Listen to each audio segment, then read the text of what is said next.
It was 4 a.m. when the message came in. Just 5 words. Don't wait for me. I sat up immediately.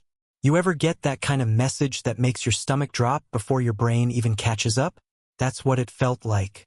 My heart was pounding, my mouth suddenly dry. I blinked at the screen, trying to make sure I was seeing it right. It was from Sarah, my wife, the woman I'd built my life around. No emojis, no explanation. Just, don't wait for me. I stared at it for a full minute, like maybe she'd follow up with a second message. Sorry, wrong person. Or just kidding, see you soon. But nothing came. A second later, my phone vibrated again. 2 more notifications back to back. First was an email from our joint credit card. Riverside Suites, $214. 36. Thank you for your stay. Timestamp, 3:41 a.m. Then another, this time from her personal Uber account, which I still had connected to our family travel calendar from forever ago. Trip completed. Drop off at Riverside Suites, 3:38 a.m. So, in less than 25 minutes, she'd checked into a hotel. Alone? With someone? I didn't know. But I knew damn well she wasn't with Karen or Molly or any of the girls she usually name-dropped during her girls' nights. And she sure as hell hadn't said anything about helping anyone at 3:30 in the morning. The house was quiet, dark except for the soft blue glow from my screen, the kind of stillness that's heavy, where even the hum of the refrigerator in the kitchen feels intrusive. I could hear my own breathing, shaky and shallow. I stared at that text again. Don't wait for me. I had no idea what it meant, whether it was cold, cruel, or just careless. But I knew one thing, it wasn't something your spouse sends you at 4 a.m. unless they've already crossed a line. Then, just 5 minutes later, there was a frantic pounding at the front door. Not knocking, pounding. I jumped. I opened the door to find Sarah standing there. Her eyeliner was smudged. She looked like she'd been crying, or like she wanted it to look that way. Her hands trembled as she clutched her purse, nails clicking against the buckle as she adjusted the strap. Ben, she gasped, her voice raw, almost desperate. I didn't know where else to go. Karen's car broke down on the interstate and her phone was dead and mine was glitching and I had to help. The words came out like she was trying to win a race against the truth. She pushed past me and into the hallway, breathless, pacing like she'd just escaped something. My phone bugged out. I tried to message you, but the Uber app was lagging, and Karen was freaking out and, God, I'm so tired. I didn't want to wake you. It was like watching someone in a play who hadn't memorized their lines. I didn't say a word. I just followed her with my eyes as she moved through the house like it still belonged to her. That hurt. It did still belong to her. To us. She turned to me in the living room, hands raised like a peace offering. I'm sorry I scared you. Seriously. I couldn't leave her out there. Her battery died. I couldn't just abandon her. You would have done the same thing. I nodded slowly, not because I believed her, but because I didn't trust myself to speak. And that's when it happened. As she adjusted her purse, I caught a flash of orange and white, barely noticeable, like something had slipped loose from the side pocket and been quickly stuffed back in. A soft silicone band. I knew it immediately. Riverside Suites gives them out to guests for rooftop pool access. I'd worn one the night we stayed there last winter, during our anniversary weekend. I still remembered her laughing in the elevator, cheeks pink from champagne, her hair damp from the steam of the hot tub. My throat tightened. She must have seen me notice because she immediately turned her body, like she was shielding her bag. Then she started crying loud, exaggerated sobs that didn't quite match the expression on her face. Ben, you believe me, right? She said through her hands. I mean, you know I wouldn't cheat on you. I didn't answer. My ears were ringing. My brain was doing 1,000 things at once. Remembering every late night, every vague explanation, every time her phone battery had mysteriously died or her location just stopped updating on the family app. Ben, come on. I'm just exhausted, she added, slumping onto the couch like she was the victim here. It's been a night from hell. I haven't slept. Can we not do this right now? She wouldn't look at me. I stood there, still by the door. My fists clenched and unclenched at my sides, not from anger, but from this tight, suffocating feeling in my chest. I wanted to scream. I wanted to ask her why she didn't just tell me if something had changed, if she didn't love me anymore, if she'd found someone else. Instead, I asked the only thing that felt safe. Why didn't you call? She looked up then, mascara streaked, face flushed. I told you my phone glitched. The signal was garbage. I sent the text as soon as I could. You saw it, right? I nodded once. Yeah, I saw it. I didn't mention that it came in at 4 a.m. Not 3:20. Not 2 o'clock. Not when her supposed emergency was happening. Came after the Uber ride. After the hotel charge. After the decision was already made. She curled up on the couch, clutching her purse like it held her last thread of credibility. I could see the bracelet again now, slightly visible, caught on the zipper pull. She didn't notice. Or maybe she didn't care. I went into the kitchen, ran the faucet, let the water run over my hands. I wasn't thirsty. I just needed to do something with my body so I wouldn't fall apart. In the hallway, I could hear her breathing slow down, pretending to sleep, probably. Or maybe just waiting for the dust to settle so she could rewrite the story tomorrow. I leaned against the sink and stared out the window into the backyard.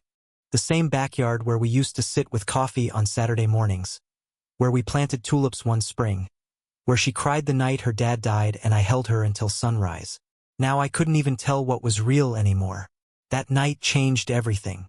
Not because of the bracelet or the receipts or even the lie she tried to sell me. But because of the look in her eyes when she told me it wasn't what I thought. Told me everything I needed to know. She was already gone. In the days that followed, everything felt muted. Like someone had turned the volume down on my life and I was just drifting through it, waiting for something to make sense. But nothing did. Sarah acted like nothing had happened. She was back to smiling over coffee, asking if I wanted anything from Target, sending heart emojis and texts like we hadn't just danced around a massive, quiet lie at 4 a.m. But my world had tilted slightly, and now everything felt just a little off. I couldn't quite trust the ground beneath my feet. And the worst part was, I didn't say anything. Not at first. I nodded. I smiled back. I told her to drive safe when she left for book club. I kissed her cheek when she got home from strategy sessions. But inside, I was watching, closely, because once you see the crack, you can't stop seeing it. And with Sarah, the cracks started multiplying. It began with her phone. She used to be careless with it. Left it on the kitchen counter, dropped it on the nightstand, forgot it in the bathroom. But now it was always with her. Always face down. Always locked. And not with the simple swipe up it used to be, but with a new 6-digit passcode. She claimed she had to update her security for work, client privacy policies, she said. But I noticed something strange. Whenever I walked into the room, she'd flip it over, instinctively, like a reflex, like my presence was a threat to whatever was on that screen. Then there were the location glitches. We had this family app, something we both installed a couple of years ago to keep track of each other when we traveled or took long drives. I didn't check it much, never needed to. But now I was checking constantly, and half the time her location would just disappear around 8 or 9 p.m. and stay gone until after midnight.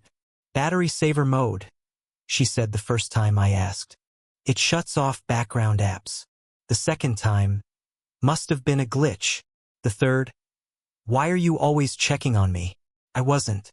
Not until I had reason to. She'd come home late, always freshly showered, clothes already in the laundry. And not the hamper in our bedroom either. She started using the garage laundry like we were college roommates trying not to disturb each other. She never used to do that.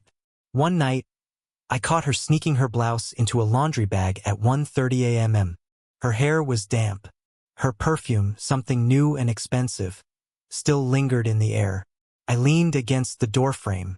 Didn't know you were doing laundry this late. She jumped, like I'd caught her doing something illegal. Oh, I spilled something on it. Just wanted to rinse it out before it set. But there was no stain. That same week I found the receipt. A delicate little slip shoved into the glove box of her car. $189 at a boutique in the city I'd never even heard of. The name on the receipt was something I didn't recognize, and I had no clue what she bought until I Googled the store.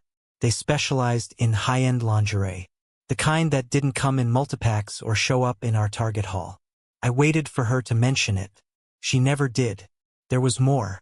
A lot more. On weekends, she'd announce a Target run, or say she was meeting her sister at the mall. But her car's mileage didn't add up. It wasn't just the extra 10 miles or so. It was 20, 30, sometimes more. She'd leave with a near-full tank and come back having burned half of it. At first, I thought maybe she was just driving to clear her head, or maybe taking the long way around traffic. But one Saturday, I checked the tire treads. There was a fresh layer of dust, light gray, gritty, the kind that collects in parking garages. We live in a suburb. We don't have those here. Then there was her calendar, shared online. We'd both had access for years, mostly for planning vacations, keeping track of appointments, syncing our schedules. Hers had always been full of practical things, calls, work blocks, gym classes. But then I started noticing these vague entries popping up. Strategy session, 9:30 p.m. Late client call, block off. Prep for pitch, don't disturb. They were always at night, always on days where nothing came up at work during daylight. I asked her once what they were, pretending to be curious. She waved it off. Just stuff Tom and I are working on, trying to impress the higher-ups. Tom, right? Her coworker, her work husband, as she used to call him, back when that sort of joke still felt innocent. I started replaying old conversations in my head. Things she'd said over the past few months that didn't sit right anymore. I need more space. I feel like I'm always being watched. Why don't you ever trust me anymore? But I did trust her. I trusted her so much that I stopped noticing when the walls started closing in. I stopped asking questions, convinced that love meant giving someone the benefit of the doubt, even when the doubt is screaming at you from every direction. And then came the arguments.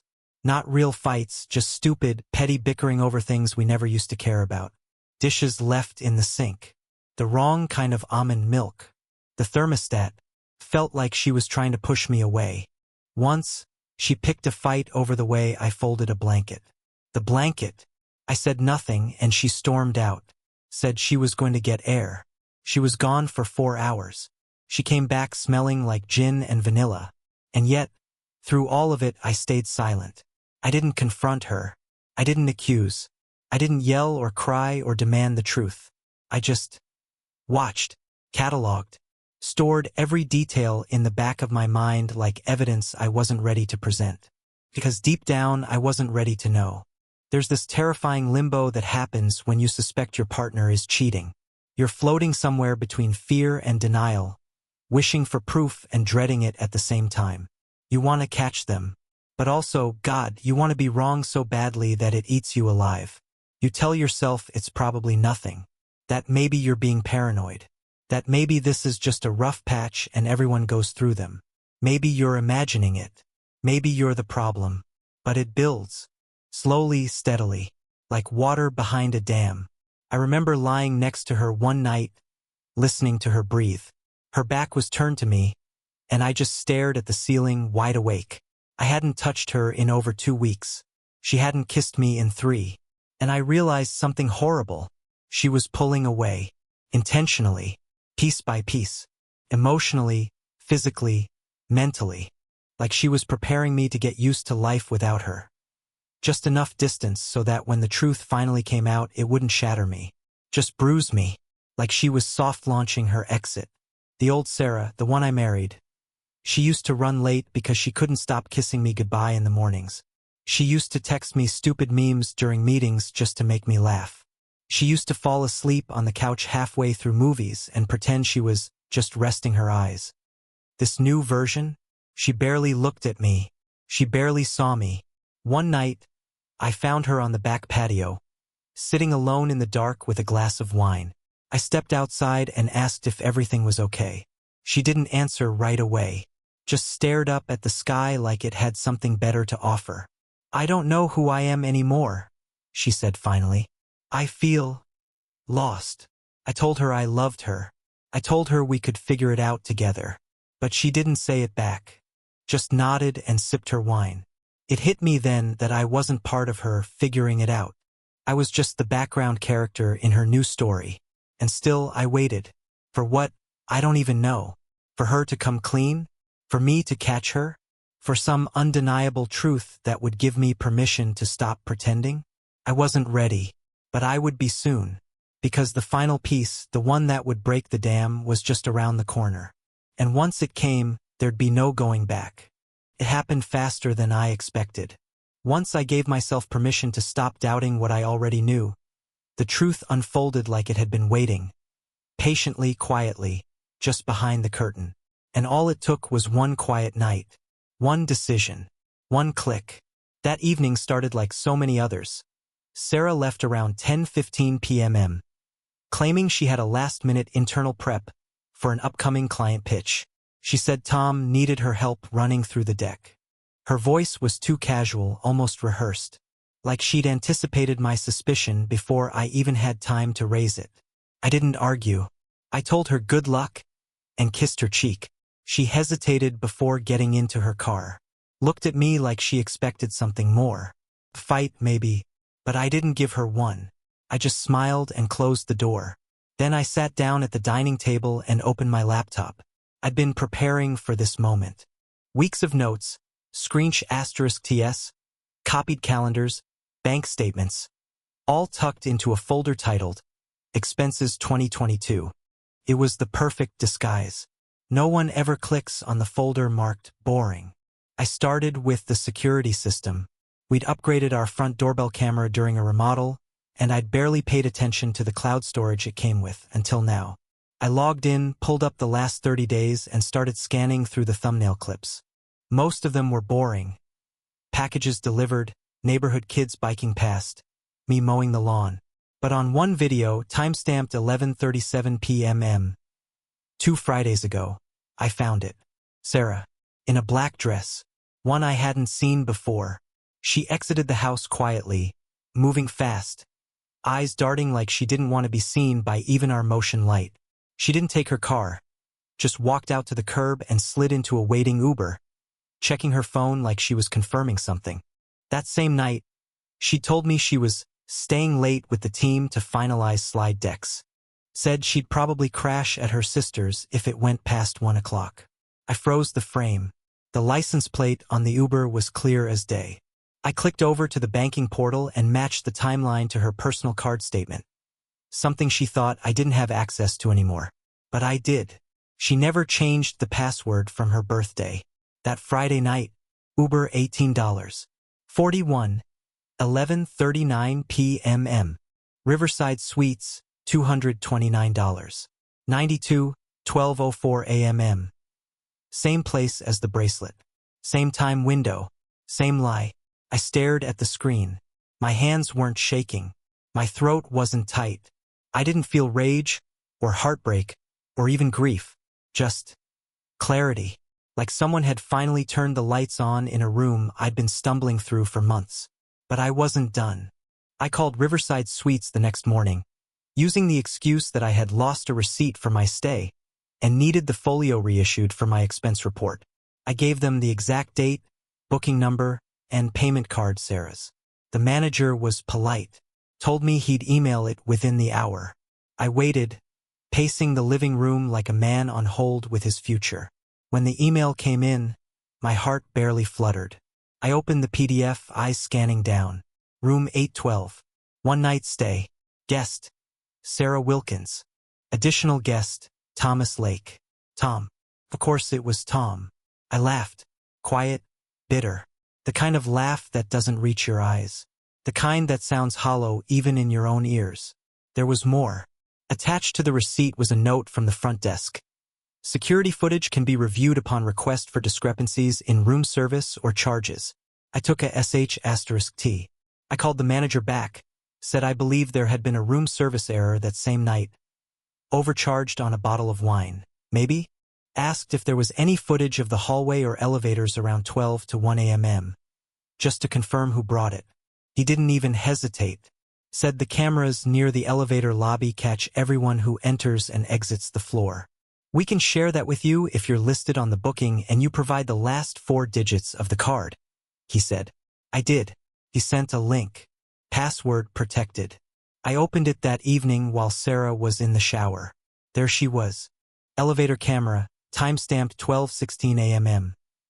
Sarah and Tom, entering together. Her arm hooked around his hand at the small of her back. I paused it, rewound, played it again. It didn't feel like watching a betrayal. It felt like watching the final scene of a movie where I'd been the only one who didn't know the twist ending. Everyone else had the script. I was just the extra. She told me she was at her sister's that night. So I called her sister. Didn't even try to be subtle. Hey, I said, just checking. What time did Sarah crash at your place that Friday night? There was a long pause. Ben. What are you talking about? You know? I said, keeping my tone light. That pitch weekend. She said she stayed with you after work ran late. Just confirming. Another pause. I could hear her blinking through the phone. She didn't stay with me. I haven't seen her since Mom's birthday. That was 6 weeks ago. I hung up politely, thanked her. Then I just sat there on the floor for a long time. Every puzzle piece fit now. Every doubt had a matching timestamp. Every gut feeling had receipts, footage, audio, and witnesses. There were no blanks left to fill in. No gaps. No room for misunderstanding. She hadn't just cheated. She'd planned it. Repeatedly. And she'd lied without flinching. I didn't cry. I didn't scream. I didn't even tell her. Not yet. I just saved everything. Every file, every screenshot *T, every login log, every Uber receipt. I downloaded the video to 3 locations: cloud, drive, USB. I recorded my phone call with her sister. I screen recorded the entire bank history, scrolled slowly to show dates and times. I started a new folder, labeled it simply, For Attorney. That night, Sarah came home early, brought takeout, smiled as she set the table. Felt like sushi, she said. I got your favorite. I nodded, thanked her, ate the tuna roll she'd chosen, the same one she used to claim was too bland for her. I watched her closely that night, watched how easily she laughed, how effortlessly she moved through the kitchen like everything was fine. I realized then just how good she was at pretending. But that didn't scare me. What scared me was how long I'd been pretending, too. There's a moment after the truth breaks you where everything goes still. Not peaceful. Not numb. Just still, like your brain and body agree to stop the bleeding by going silent. No more overthinking. No more hoping. No more bargaining with what's already happened. That's where I was. No tears. No anger. Just silence. The next morning, I got up before Sarah. She was still asleep in our bed, our marriage bed, with her back turned to me like always. I watched her for a long time, not out of sentiment, not because I needed closure. I was just taking inventory of the moment. The last moment where she'd get to believe she still controlled the story. By the time she woke up, things were already in motion.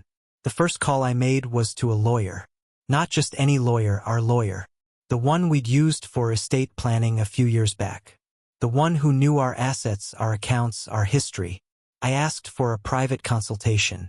Said I needed to discuss a potential dissolution of marriage. He didn't ask for details. Just gave me an appointment for the following day and told me to bring any supporting documentation. I said, "Don't worry. I've got everything." I did. By then, my For Attorney folder had grown into a digital archive. Every receipt, every hotel booking, every Uber ride. Screenshot *TS of text messages, calendar entries, emails from the hotel. I had the video, the call recording with her sister. Timestamps matched to transaction histories. I even took a photo of the bracelet she'd hidden in her purse. The orange one with Riverside Suites printed in soft lettering across the silicone band. It was all there. Bulletproof. Cold. Undeniable. I didn't tell her I'd seen any of it. Not yet. While she made coffee and scrolled her phone, I opened a private tab and logged into our joint bank account. Then I quietly moved half of the available funds into a personal checking account in my name only. Not out of spite. Not to punish her, just to protect myself. I'd seen this movie before. People get sloppy, emotions run high, and suddenly money disappears. I wasn't taking that risk. I froze the credit cards, the joint ones, left her individual card untouched. I wasn't looking to sabotage her life, just keep mine intact. I logged into our insurance portal and transferred the auto policy into my name, removed her as a secondary driver, changed the emergency contact number to my sister instead of hers. Then I logged into every digital account in the house: Wi-Fi, Nest thermostat, Amazon, the garage app, our joint Dropbox, and reset the passwords. All of them. Two-factor authentication activated. Backups rerouted to my phone. Every single one. It was oddly therapeutic. Like sweeping glass off a floor after someone shatters a window. You don't get mad at the glass, you just clean it up so no one else gets cut.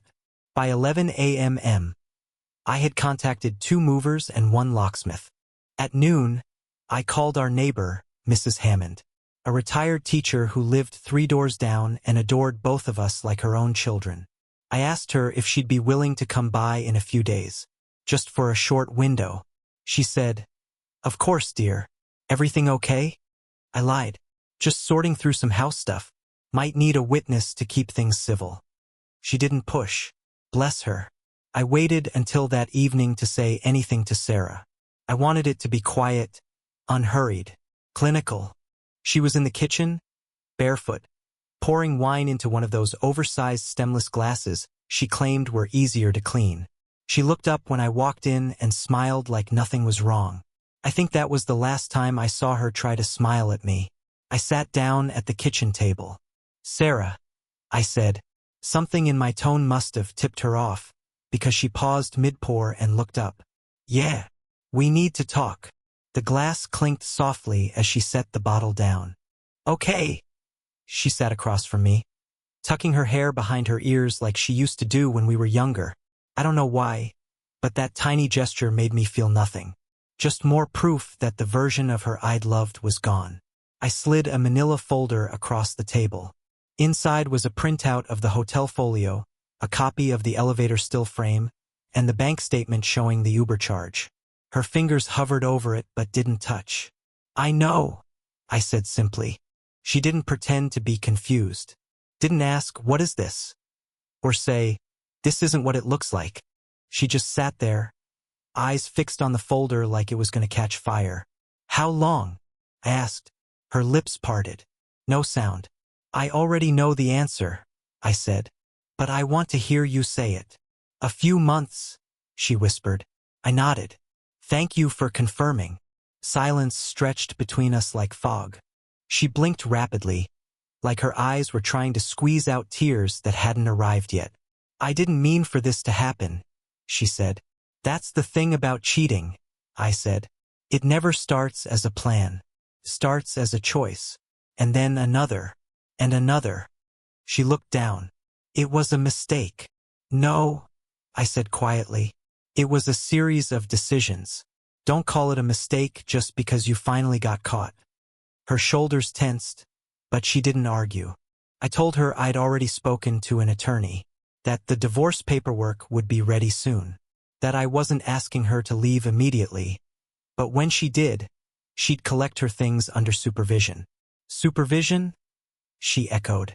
"Mrs. Hammond. You know her. Sweet lady. Neutral party." I expected her to explode then, to cry, to beg, to yell that I was overreacting. But she didn't. She just nodded, slow and small. "Okay." I stood up. "You can stay in the guest room until Friday. After that, I'd like you to be gone." "What about the house?" "It's in my name. Has been since before the marriage." She didn't argue. I think she knew better. That night, she wrote me a note. Slipped it under my office door. I didn't open it. Just filed it away in the evidence folder. I'd already seen the contents. 3 paragraphs of sorrow, excuses, and promises of therapy. The usual post-detonation cleanup script. The next 3 days were quiet. She kept to herself. Packed in silence. Walked from room to room like she didn't recognize the walls. She cried once in the kitchen when she accidentally knocked over the coffee mug I'd given her on our 5th anniversary. The one with the little dog cartoon and the stupid pun. I didn't comfort her. By Thursday, her family started calling. Her sister, her mom, her dad. They wanted to know why she was moving out, what had happened, why things had suddenly unraveled. She must have tried spinning it as miscommunication because her mother left me a voicemail saying, "Whatever this is, I'm sure it can be fixed." So I sent them the folder. PDF only. No commentary. Just facts. Within 24 hours, they stopped calling. Friday came. Mrs. Hammond sat in the foyer with a book while Sarah loaded her things into her car. No drama. No tears. Just the dull weight of consequence settling over everything. When she was done, she stood in the doorway for a long time, holding her purse like it was armor. She opened her mouth, then closed it again. "I'm sorry," she said finally. "I know," I said, and that was it. She left. The thing no one tells you about betrayal is that once it cracks open, it doesn't just affect the two people inside the relationship, it spreads. Like smoke under doors, it seeps into rooms that weren't even part of the fire. It touches people who didn't light the match. Sarah thought she could contain the damage. She thought she could play it down. Maybe tell her parents we drifted apart. Tell her friends it was mutual. Tell work it was personal and private. But the truth has sharp elbows. It pushes through the cracks no matter how tightly you try to seal them. The morning after she moved out, I sent the last round of documents to my lawyer. But I also sent one other email. Just one. To the HR department at Sarah's firm. I didn't do it out of revenge. I wasn't looking to ruin her life. But I'd spent weeks gathering evidence not just for divorce, but for protection. Tom, her affair partner, was a senior staff member in her department. A direct manager. The kind of guy who bragged about leadership retreats and company happy hours. And based on Sarah's calendar entries, late-night sessions, and that hotel footage, there was no question. They'd been having a relationship while working closely on client projects. I sent the email with a short message.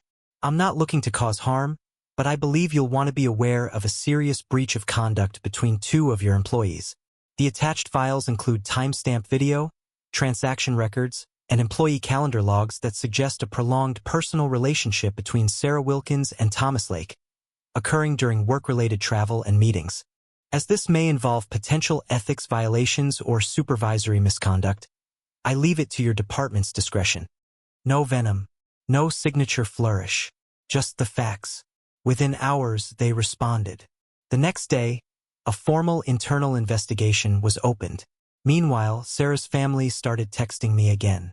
This time, they weren't defending her. They were trying to understand her. Her sister left a voicemail sobbing, apologizing for not seeing it sooner.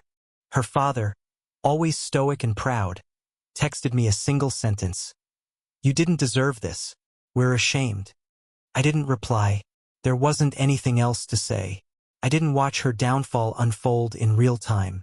I didn't stalk her socials or ask mutual friends for updates. But word got around anyway. It always does. Tom's girlfriend found out within days. I didn't contact her. Didn't even know her name. But apparently, she saw the Uber receipts on their shared account. That, plus the leaked hallway footage someone at the office eventually shared, was enough to set the rest on fire. She dumped him publicly, messily. *TS of his messages made the rounds in their friend group. Old co-workers started chiming in, calling it predictable and long overdue. Apparently, Tom had a pattern. Sarah didn't know, or maybe she did and thought she was different. Thought she was the exception. They all do. Either way, the relationship imploded. But it didn't stop there. HR at their firm acted fast. By the following week, Tom was placed on unpaid leave while they reviewed allegations of workplace misconduct and unprofessional relationships with subordinates. Within 2 weeks, he was gone. Quietly terminated. The internal memo didn't list names, but everyone knew. Sarah wasn't fired. Not exactly. They restructured her role. That's corporate for "you're still on payroll, but we don't trust you anymore." She was moved to a non-client-facing position in a satellite department, No leadership, no visibility, no key accounts. Just administrative noise. Her title changed. Her office moved. Her Slack profile quietly stopped appearing in project channels. I only knew because a friend of mine worked in the same building and sent me a message one afternoon. Bro, just saw your ex in the copy room. She looks different, smaller somehow, like she aged 5 years in 2 weeks. Heard she's been disconnected from strategic client flow. Translation: exile. I didn't feel proud. I didn't feel vindicated. Just tired. Tom disappeared completely. No LinkedIn updates. No goodbye party. Just a name scrubbed off a door. The worst hit, though, wasn't from work. It was from her social circle. At first, her friends rallied around her. The usual chorus: people make mistakes. Relationships are hard. Let's not judge without knowing both sides. But then the footage started circulating. The hallway cam, the hotel timestamp, the wristband, and just like that, the tone shifted. People stopped responding to her group messages. Invitations dried up. She stopped appearing in brunch photos. Even her closest friend, Karen, who once toasted our anniversary with tears in her eyes, unfollowed her on Instagram. I guess it's one thing to make a mistake. It's another to lie about it while leaving someone else to bleed in silence. And me? I didn't do a victory lap. I didn't post anything online or tell my side in a dramatic thread. I just kept living. I started going back to the gym. Started eating like I cared about my body again. I took a trip to visit my brother in Denver. Spent time with his kids. Laughed like I hadn't in months. My phone still buzzed occasionally with Sarah's name. She sent texts. Short ones at first. I'm sorry. I miss you. Please don't hate me. Then longer ones. I don't know who I was when I did those things. I was broken. I thought Tom cared about me. I didn't realize how far I'd fallen until it was too late. I lost everything. You were the best thing I ever had and I destroyed it. If you never speak to me again, I understand. But please know I never stopped loving you. I didn't reply to any of them. Not because I hated her, but because the woman who wrote those words wasn't the one who stood in our kitchen and lied to my face. That version of Sarah made her choice. This version, regretful, poetic, desperate for redemption, came too late. Regret doesn't rebuild what betrayal burns. Her last message came about a month later. A photo of the lakeside park we used to walk through on Sundays. She captioned it, "I sat on our bench today. I thought about all the things I'd give to go back to one of those mornings. Just one." I archived the message and deleted the thread. By then, I was already packing for a weekend hiking trip with 2 old friends I hadn't seen in years. Friends I'd lost track of while prioritizing a marriage that turned out to be one-sided. They didn't ask questions when I called. Just said, "It's about time." Sarah moved into a small apartment across town. I heard she tried dating again, but nothing stuck. Her old friends had stopped inviting her out. Work was a dead end. The man she'd risked everything for had ghosted her. And I wasn't just surviving. I was rebuilding. Quietly, carefully, without her. The divorce was swift. The house was mine. I'd bought it before the marriage, so she had no claim. Joint accounts were closed, assets divided cleanly. She moved in with her parents, then into a small apartment alone. Tom ghosted her. Word about the hotel footage made its rounds, isolating her from the few friends she had left. Whatever new life she tried to build, it started with ashes and silence. 3 months later, I had peace. Moved near the lake, got back into shape, reconnected with old friends. The silence in my home felt like healing, not absence. Sarah texted sometimes. Long apologies. What ifs? Memories. I never answered. Her final message, "Don't wait for me," had become a gift. That night, I stopped waiting for clarity or closure. I chose truth, solitude, and freedom, and I never looked back.